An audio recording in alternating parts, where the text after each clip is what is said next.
I've decided to purchase the luxury car from you, Tiffany. Honestly, an ordinary person like me doesn't need such extravagance, but my parents have been thinking about getting a new car, and it might be just the right fit for them. Since marrying Peter, I've noticed a change in him. He's become more self-centered, even coveting the upscale car my parents gifted to me. Frankly, I've had enough. My name is Tiffany, I'm 28 years old, and I met Peter during our college days. We've been married for 3 years now. Peter is the social butterfly, well liked by everyone, which is quite the opposite of me. I'm more introverted and have only a handful of close friends. Our relationship started unexpectedly. At first, we bonded over shared courses and study sessions. His interest in me caught me off guard, but when he asked me out, I was so overjoyed that I didn't hesitate to say yes. That was the beginning of our relationship. What drew me to Peter was his charm, his easygoing nature, and his dedication to his studies. He had plenty of friends, many of them attractive and stylish women, so it never felt like he'd struggle to find another girlfriend if he wanted to. In fact, I once asked him nervously if he truly thought I was the right one for him. His reaction was puzzling. He seemed surprised and asked why I'd even asked something like that. I confessed that I often felt insecure and just wanted to understand what made him choose me. After a moment of thought, he simply said that he felt comfortable with me. It wasn't the heartfelt response I had hoped for, and before I could say more, he grew distant, distracted by his phone. Not wanting to start an argument, I dropped the subject and apologized for bringing it up. But the doubts lingered. As time went on, our relationship moved forward smoothly. On the surface, at least. We graduated, got married, and settled into a condo. I found a stable job at a company while Peter continued his graduate studies and part-time work. When I told my mom about our engagement, she was thrilled, though she admitted she and my dad were beginning to worry about when I'd finally introduce a boyfriend. I felt a little guilty for not telling them about Peter sooner, but my mom, understanding my independent nature, was simply happy knowing I had someone in my life who cared about me. My parents have always been my role models. They met in college, just like Peter and me, and have maintained a deep love and respect for each other throughout the years. My dad worked his way up the corporate ladder, while my mom pursued her passion for cooking, eventually teaching culinary classes. They always respected each other's independence and supported each other's dreams, and I hope to create a marriage like theirs. Despite growing up in a well-off family, I've always valued independence. That's why I didn't pursue graduate school like Peter. I wanted to stand on my own and build my own life. My dream has always been simple, to have a family like the one I grew up in, with a strong marriage and perhaps children someday. It may sound straightforward, but for someone like me, it's a significant goal. After Peter and I moved in together, things started to change. Peter was still in graduate school and working part-time, but he didn't contribute much financially.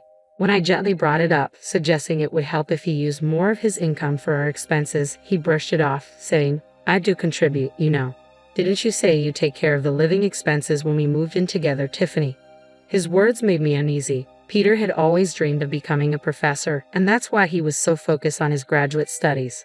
But while he chased his ambitions, I was left feeling like I was carrying most of the financial burden alone.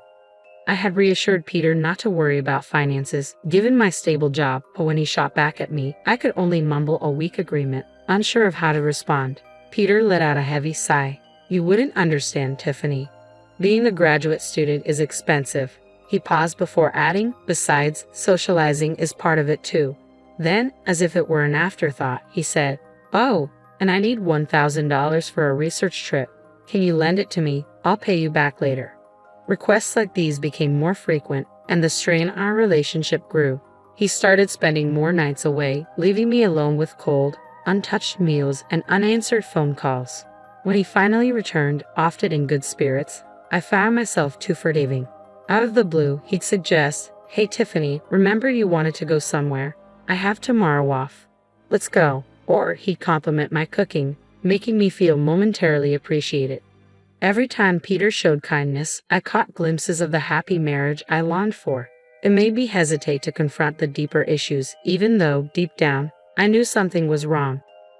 I felt increasingly lonely and anxious, trapped in a cycle of brief moments of joy followed by prolonged periods of solitude. I found myself unable to share these struggles with anyone, especially my parents, who were genuinely thrilled about our marriage. Even so, they must have sensed that something was off. I hadn't visited them in a while, and when I finally did, my dad suggested I stay for dinner. My mom prepared an elaborate meal to welcome me, and during the meal, my dad mentioned that Aunt Lori had recently visited. She wanted to see me, he said, describing her as spontaneous, ambitious, and fiercely independent, the same traits that had always defined her. I'll reach out to her soon, thanks, Dad, I replied, appreciating their subtle way of encouraging me to reconnect with family. As my dad reminisced about how much Aunt Lori cared for me, he smiled, recalling how she'd playfully teased that Peter had stolen me away, even though she had never intended to marry herself. Before I met Peter, Lori had been more of a confidant than an aunt. I could talk to her about things I couldn't discuss with my parents. She understood me on a deeper level and had always been there to support me, especially in the beginning. I had always been too timid to discuss my relationship with Peter, especially with Lori. But now I felt eager to reconnect. A few days after visiting my parents, I met Lori at a cafe. She was as stylish as ever. As she looked over my outfit, she offered gentle advice. You know, Tiffany, marriage is just the beginning of a lifelong journey for a woman. You should always feel confident and attractive, no matter what. Your clothes can make a big difference, so don't forget to take care of yourself. With a graceful smile, she took a sip of her tea.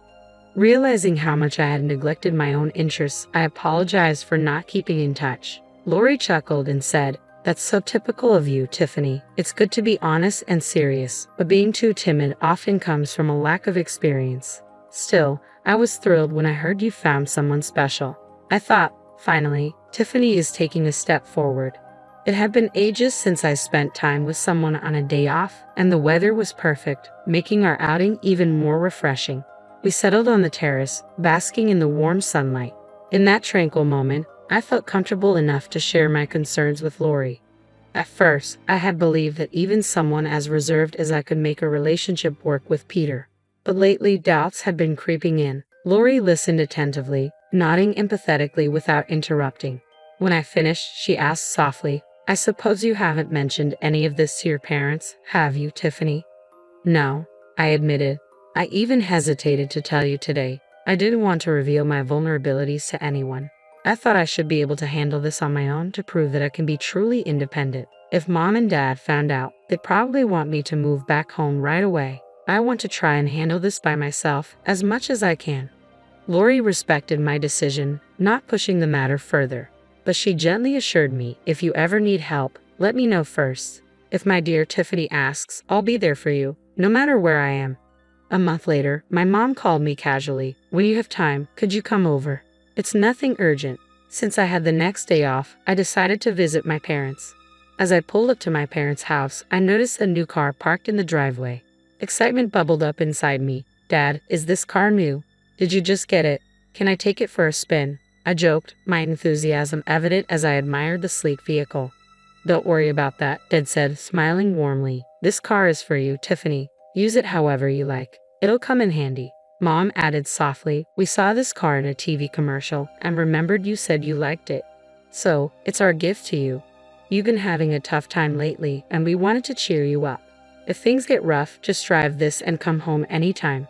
The SUV, from a renowned international brand, was a thoughtful gesture that filled me with a deep sense of support and freedom. Dad had even arranged a parking spot near my condo for the new SUV. Overwhelmed, I laughed in disbelief, struggling to comprehend the generosity of their gift. Later, as I drove downtown, I reached into my pocket, retrieved the car key, and pressed the button. The SUV's lights flashed brightly around me. It was then that I heard a familiar voice from behind. "What's with the new car?" Peter asked. I turned to see my husband, who hadn't been home for what felt like an eternity. His presence left me momentarily speechless. He looked at the car with a smug grin. "Ah, I see. A gift from your parents?" Every time I faced Peter, I struggled to find my voice, but I was tired of feeling diminished. "Peter, don't you care anymore? Do you even care about me?" I managed to ask, summoning my courage. Peter's response was a bombshell. "Are you just realizing this now? Did you think I loved you all this time? It's ridiculous how hopeful you are." His mocking laughter echoed in my ears. Something inside me snapped.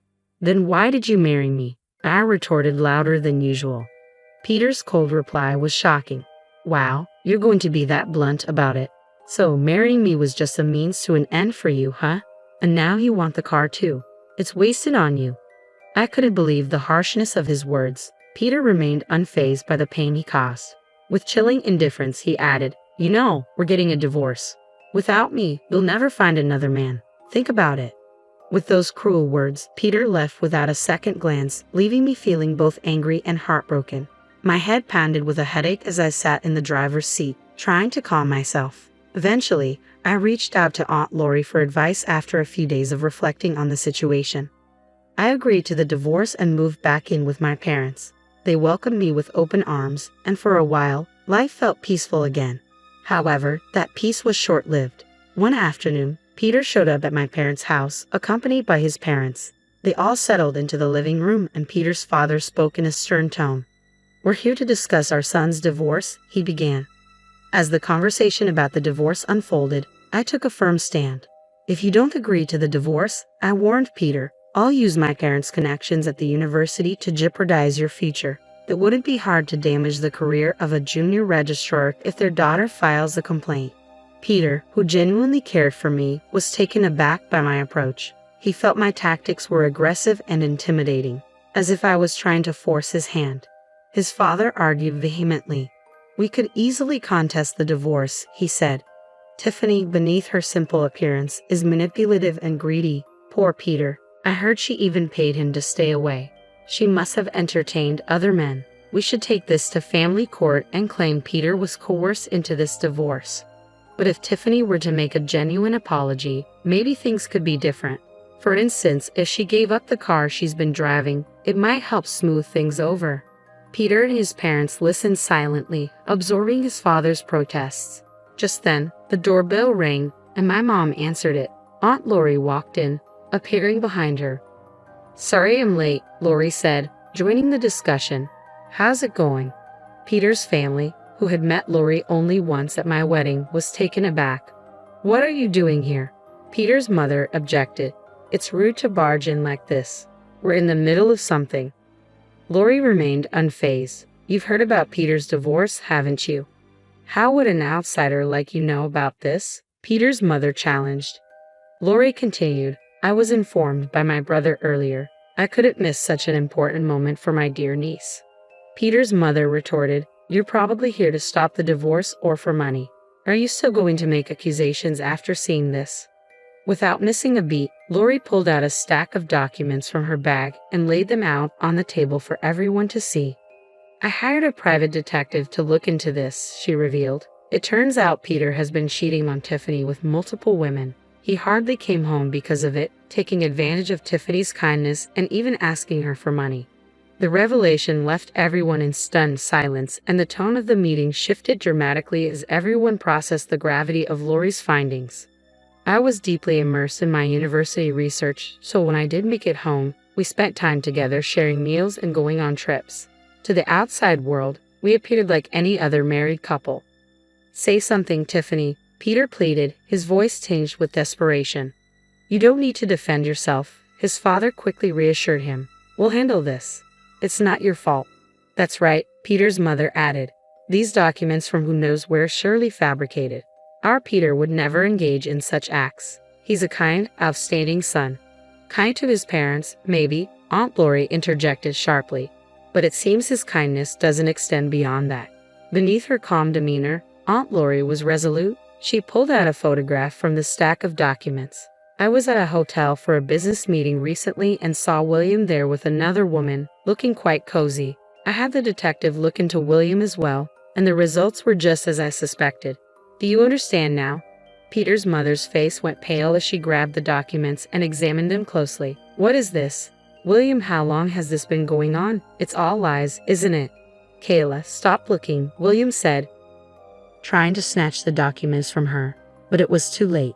Kayla, visibly distraught, confronted William. "You've been cheating on me.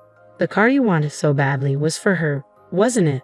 No matter how much William tried to calm her down, Kayla was inconsolable.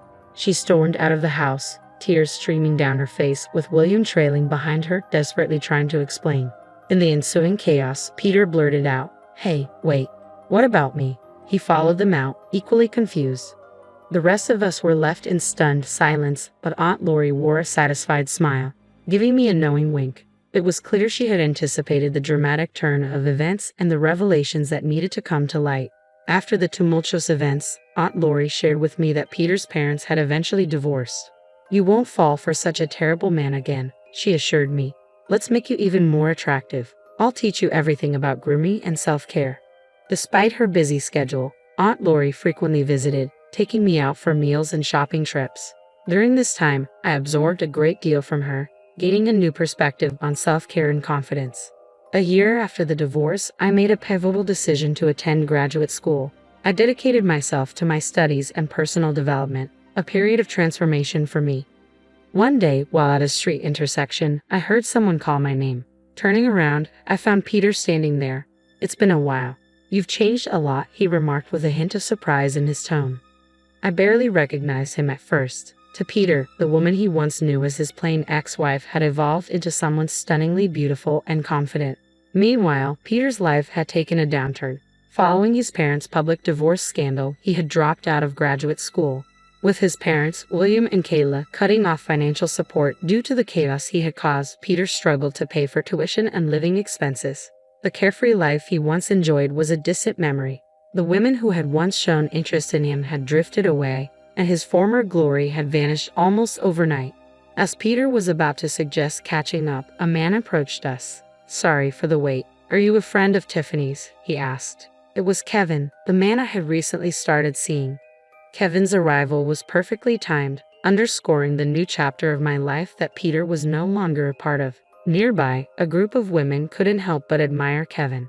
"Wow, that guy is handsome. Is he a model?" they commented. Kevin, noticing my brief interaction with Peter, gave him a nod. "He's from my past. It's okay. We're done talking."